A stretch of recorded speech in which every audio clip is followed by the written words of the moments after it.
Estudo bíblico com o livro de Tobias, estamos no capítulo 4, versículo de 15 a 20. Acompanhe conosco, pegue sua Bíblia, leia, medite e peça ao Espírito Santo que hoje fale com você através desse estudo, dessa partilha.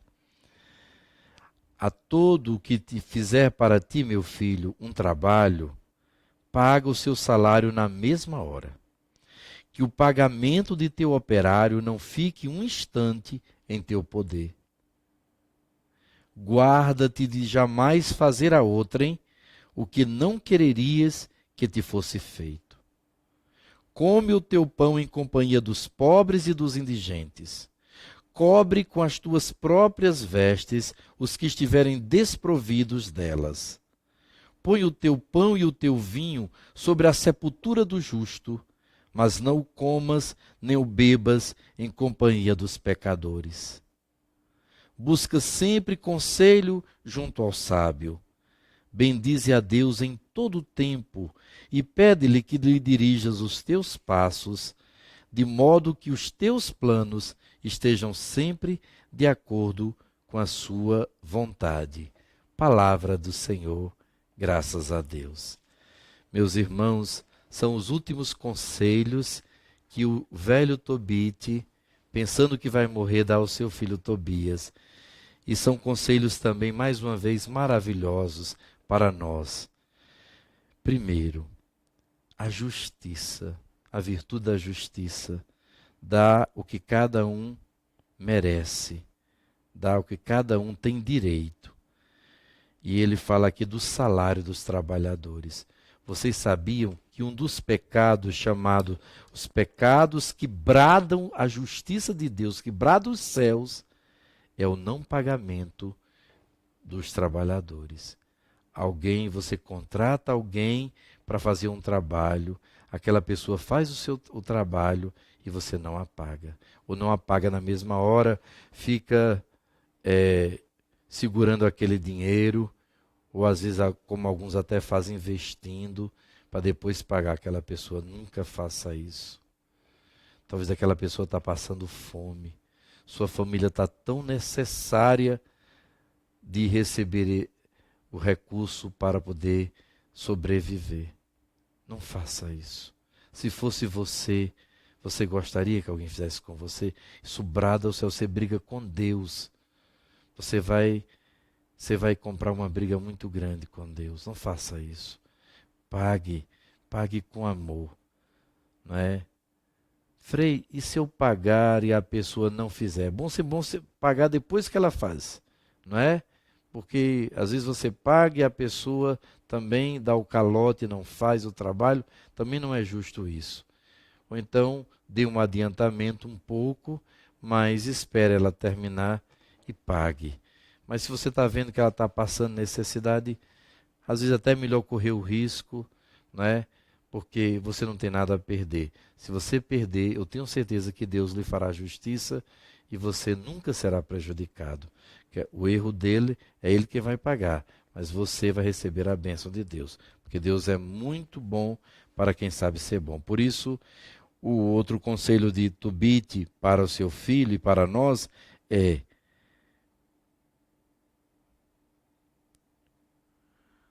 guarda-te de jamais fazer a outrem o que não quererias que te fosse feito. Jesus chama isso a regra de ouro. Nisso ele diz que consiste a lei e os profetas. O que quereis que os homens vos façam, fazei vós a eles. Se eu não quero que ninguém me faça o mal, eu não vou fazer o mal ao outro. Se eu quero que o outro me faça o bem, se eu penso assim, aquele pobre, se fosse o meu pai, eu gostaria que alguém passasse e tratasse ele com amor, ajudasse, mesmo que ele está bêbado, não é? Então, se colocar no lugar do outro, fazer o bem, não é? Porque quem planta o bem sempre colhe o bem, meus irmãos. Quem planta o mal sempre colhe o mal, não é? Cuide dos outros, que Deus cuidará dos seus, não é? A vida é muito assim, é um plantar e é um colher, é um dar e um receber. Por isso sempre faça o bem, mesmo quando seja difícil, não é? Depois Deus está dizendo através de Tobite para o seu filho, come o teu pão em companhia dos pobres e dos indigentes, cobre com as tuas próprias vestes os que estiverem desprovidos dela.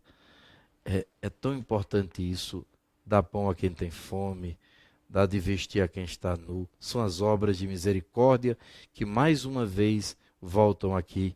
Esse livro vai falar muito que Deus ama quem ajuda o pobre. Ajudar o pobre, como já falei aqui, é emprestar a Deus. Deus nunca se esquecerá. Ele se sentirá como se fosse seu próprio devedor, né? Não que Deus nos deva nada. Nós é que devemos tudo a Deus.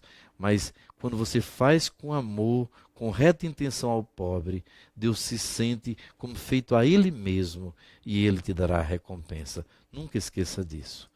Agora esse versículo, hoje me veio a essa interpretação quando eu lia e partilhava aqui com vocês, estou gravando aqui o programa. Põe o teu pão e o teu vinho sobre a sepultura do justo, mas não o coma nem o beba em companhia dos pecadores. Claro, aqui é o Antigo Testamento, ainda não existia a Santa Eucaristia como foi instituída por Jesus na Quinta-feira Santa, né? Do pão e do vinho, o corpo e o sangue dele. Mas aqui a gente pode ver uma prefiguração da missa, né? Da missa pelos falecidos. Mande, em outras palavras, mande celebrar a missa pelos falecidos. Mande celebrar o sacrifício do corpo e do sangue, do pão e do vinho sagrados pelos seus falecidos. Mas não participe da missa em companhias ou não vá querer andar com pessoas que não sejam de Deus, que não sejam tementes a Deus. Busca sempre o conselho junto ao sábio, não é? Quem é o seu conselheiro? Quem é que lhe orienta? São pessoas que têm que ser pessoas de Deus, católicas, pessoas provadas, pessoas que realmente vivem a palavra de Deus. Bendize a Deus em todo o tempo e pede que lhe dirijas os seus passos e que seus planos estejam sempre de acordo com a sua santa vontade. Meu velho pai diz uma coisa muito interessante. Quem não quer o que Deus quer, quer o que Deus quiser. Ou seja, queira sempre a vontade de Deus. Que no final você vai ter que aceitar de uma forma ou de outra. E é maravilhoso quando a gente se coloca nas mãos de Deus e com confiança, com louvor, com gratidão, seja feita a tua vontade. Nem sempre às vezes as coisas saem como a gente imagina, mas sabendo que Deus está conosco, tudo fica muito mais fácil. Uma semana de paz, uma semana na vontade de Deus, em companhia de gente boa, santa, né? Reze por nós, estamos rezando por vocês e até a próxima semana. Deus abençoe.